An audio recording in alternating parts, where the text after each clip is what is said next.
So I treated myself to some Pringles, cheddar and sour cream, but man and woman cannot live on Pringles alone. Eventually you have to eat dinner. So I got a little fire going, and I'm gonna actually cook some sweet and sour kielbasa. A friend of mine, Dan, cooked it probably about a month ago, and I hadn't had kielbasa in so long. My wife doesn't really like it, so I don't really cook it too much. So it's really good. He did a good job with it, and I kind of was feeling it again. So what I think I'm going to do is I'm going to cook the kielbasa on the fire just to get the outside charred up, and then I'll slice it up, and we'll kind of get the recipe going in the cast iron, and we'll finish off the kielbasa in the cast iron. And then we'll put that over rice and have a nice bowl of kielbasa, sweet and sour kielbasa. Looking forward to that. I gotta put these Pringles away.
So this is an easy one. I'm doing a half recipe because I only have the one kielbasa. Again, just cooking for myself. So basically it's just going to be heat up pan and put all ingredients in pan and let it simmer. It's pretty straightforward. So let's get started. First thing I'm going to do is cut up this one kielbasa. Usually like to do it in slices. And it's not cooked all the way through right now. I just wanted a little char on it for flavor.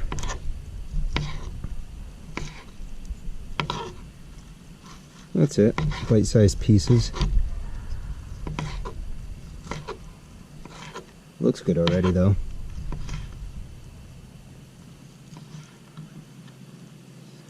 Alright, let's get that into the pan.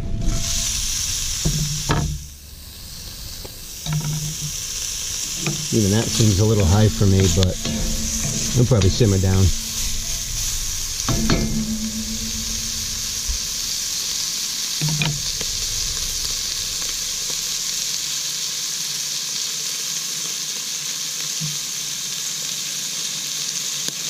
I'm going to add in, I'm going to slice up about 1/4 of an onion.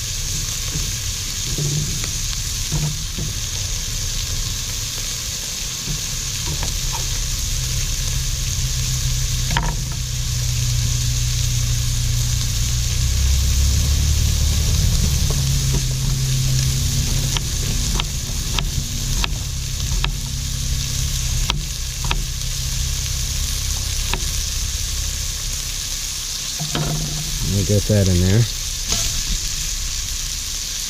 Yeah, sometimes it's like cast iron doesn't know low temperature. I got this burner on as low as it'll go. But I can control it by just taking it off the burner if I have to. Alright.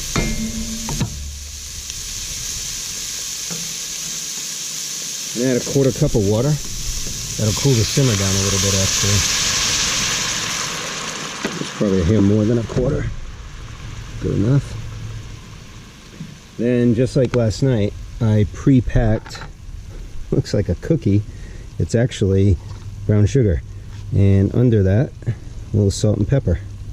So add that in. I think I did just salt and pepper, like whatever you like for the most part. Brown sugar, I did a 1/4 cup. So I'm going to add that in because it is supposed to be sweet.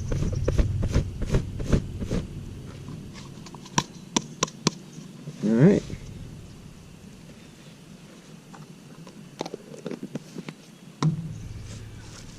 I'm going to do about 3 tablespoons of butter.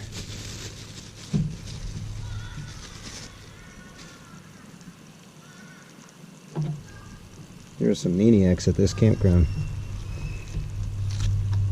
It's kind of funny, actually. And to be honest with you, I wouldn't want to have it any other way. Hearing the little kids around, it's kind of awesome. The only thing that got me interested in camping was my parents taking me when I was younger. And I kind of had a long period of time where I didn't do it. And then it kind of just came back somehow with my buddies. So, a little brown sugar, and you can see that simmer finally went down. So I'm going to turn that up just a hair. I'm going to do juice from half a lemon, which is usually about roughly 2 tablespoons.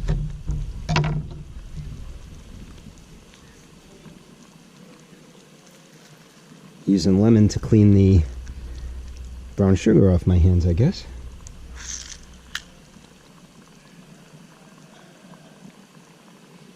Just a little bit of lemon, not much.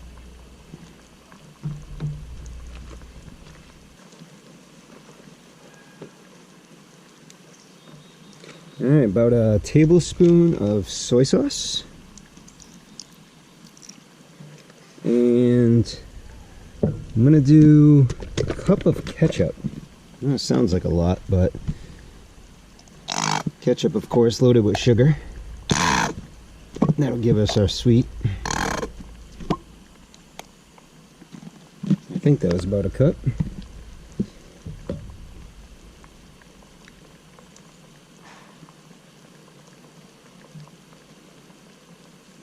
And I'm going to add pineapple, crushed pineapple. You could do sliced too, no big deal.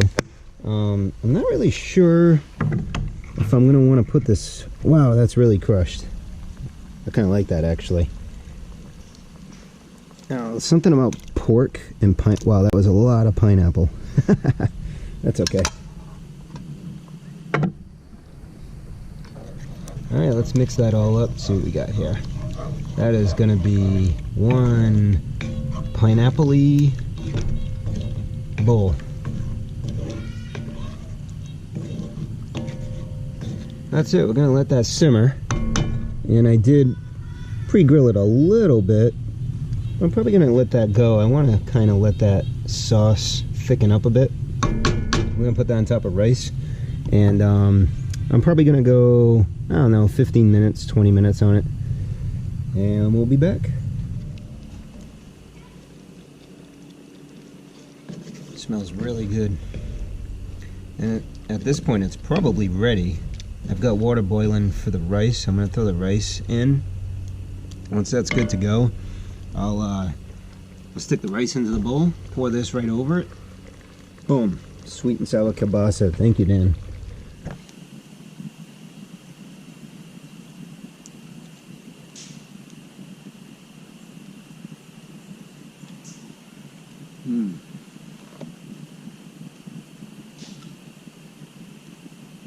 You know what makes this work is you got the sweetness of the ketchup and the brown sugar. Then you got the saltiness of the actual kielbasa, and then a little salt and pepper added.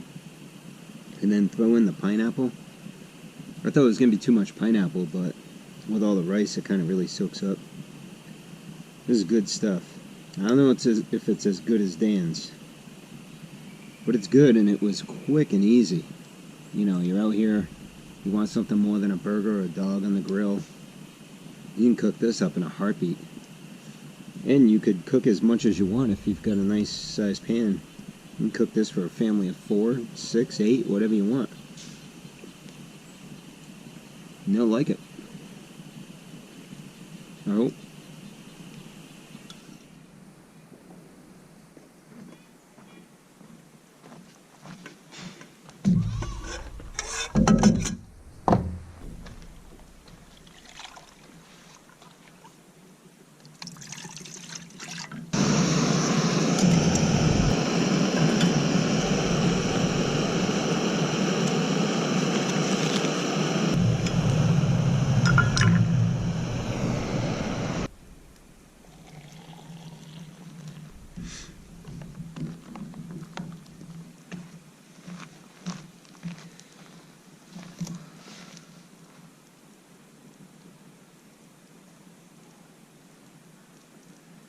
That is hot.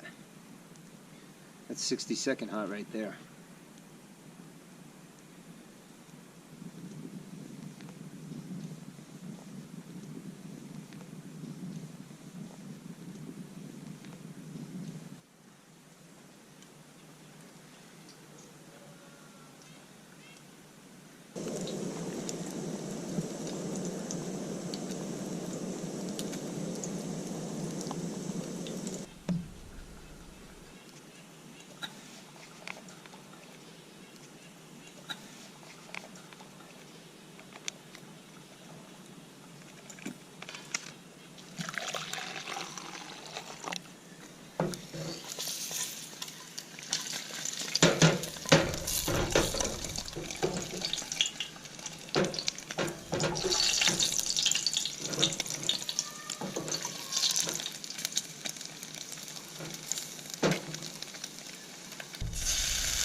A bunch of mushrooms growing along this log.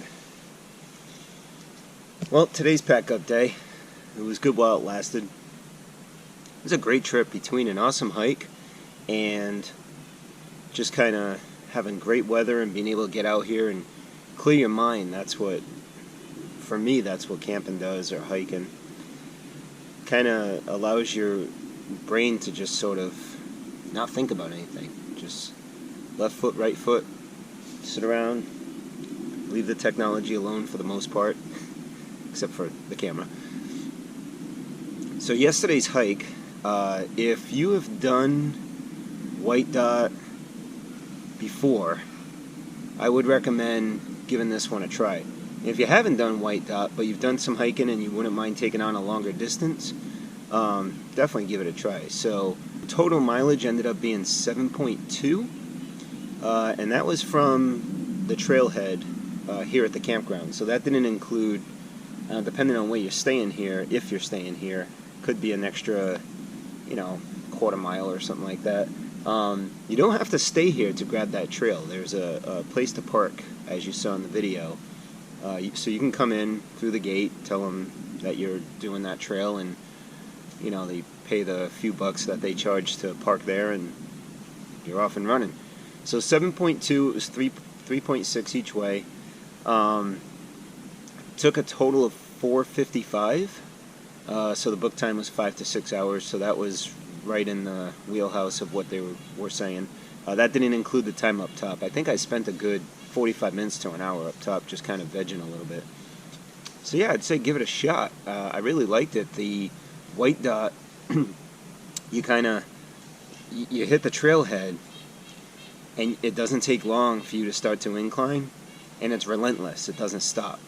Now it's short, so within 3 hours you could be up and back, 4 hours maybe. This one's quite a bit longer, or a little bit longer, but I liked that nice flat look around you, enjoy what you're seeing sort of feeling that I got from this hike. So if I came back here and had the same amount of time, I'd probably do this one again, or I'd try one of the others. I had done White Dot and White Arrow so many times that I wanted to try something different. And there are quite a few more trails out here, so it'd be worth giving a shot. So A+ on the hike. Always a great place to stay here at Gilson Park Campground. Give that a try if you're interested. In the COVID year, everything is booking way in advance. This place was absolutely booked. Second week of September. Now, students haven't gone back to school yet, so families might have been trying to get one more weekend in before they do this coming week. But definitely, jump on Reserve America and get this place booked if it's something you're interested in doing. So I guess that's about it. I'm going to wrap things up and head home, head back into data and email and civilization. I'll give myself a little bit of time first before I jump right into it. And it's the start of the NFL season, so I have to see if my 49ers are actually on network television. Fingers crossed. See you guys later.